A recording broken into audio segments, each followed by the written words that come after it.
In the busy marketplace of Linthos, where bronze rang on anvils and merchants argued over olives and dye, lived a sculptor named Dorian. He was neither wealthy nor famous, but his statues were the most admired in the province, not for grandeur, but for stillness. His figures seemed to breathe in their silence. People said he sculpted as if he knew something the rest of the world had forgotten.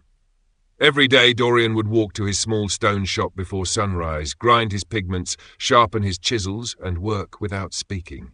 He rarely smiled. He never raised his voice, and though many called him strange, none called him unkind. One day, a proud young artist named Leontis arrived from the capital.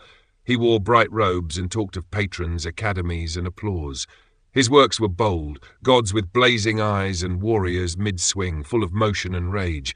He sought out Dorian, claiming he wanted to learn from him, but he didn't come to learn. He came to conquer. "I've seen your statues," Leontis said, standing among Dorian's unfinished pieces. "They're quiet, pretty, but lifeless. You should come to the capital. We make things real there." Dorian, chiseling a block of marble into the calm figure of a seated woman, didn't look up.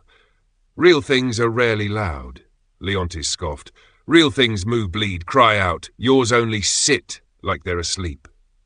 Dorian paused. He wiped dust from the statue's lips. "Then perhaps you mistake stillness for weakness." Leontis grew irritated. "Stillness is boring. No wonder no one knows your name." Dorian finally looked at him. His eyes were soft. "You're angry."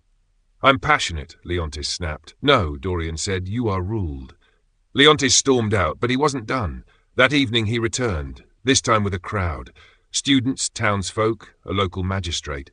They gathered outside Dorian's studio as Leontis stood before a marble statue Dorian had just unveiled, a hooded figure seated in contemplation. Leontis smiled and raised a hammer. "What good is art that doesn't provoke?" he cried. And before anyone could stop him, he smashed the statue's face with a single blow. The crowd gasped. Dorian stepped forward, his face unreadable. He looked down at the broken figure, the shattered face, the ruined lines. Then he looked up and said nothing. Leontis laughed. "Nothing to say? No anger? No shame?" Dorian turned, walked inside his shop and returned holding a new block of marble. He set it on the stand beside the broken statue and simply said, "I begin again." The silence after those words rang louder than any applause Leontis had ever heard. That night the crowd dispersed, whispering. Some called Dorian a coward, others called him unbreakable, but all agreed he had won.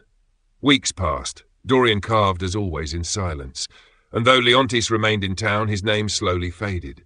No one sought his work. No one echoed his speeches. Even his students began to leave him, trickling toward the small stone studio at the edge of the square. One evening Leontis returned. He was thinner now, his robes no longer new.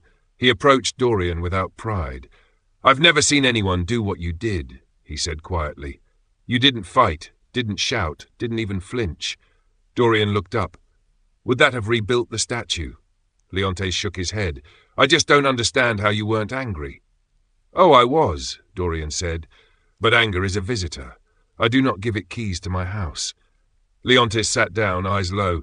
"I thought passion was everything." "It is," Dorian said, "but not all passions serve you. Fire cooks, but it also burns homes." Leontis became his apprentice. He never matched Dorian's precision, but slowly his work changed. It grew quieter, wiser. He once asked years later, "Why didn't you strike me?" Dorian, now grey and slow with age, smiled. "Because I was sculpting something far more difficult than marble." "What you?" Stoic lesson. Dorian is a portrait of the Stoic virtue of apatheia. Not apathy, but freedom from being ruled by destructive emotions. The story teaches, you do not control what others do, only how you respond. Anger may be natural, but acting on it is a choice. Stillness is not weakness, it's discipline. As Marcus Aurelius wrote, you have power over your mind, not outside events. Realize this, and you will find strength. And from Epictetus, if someone succeeds in provoking you, realize that your mind is complicit in the provocation.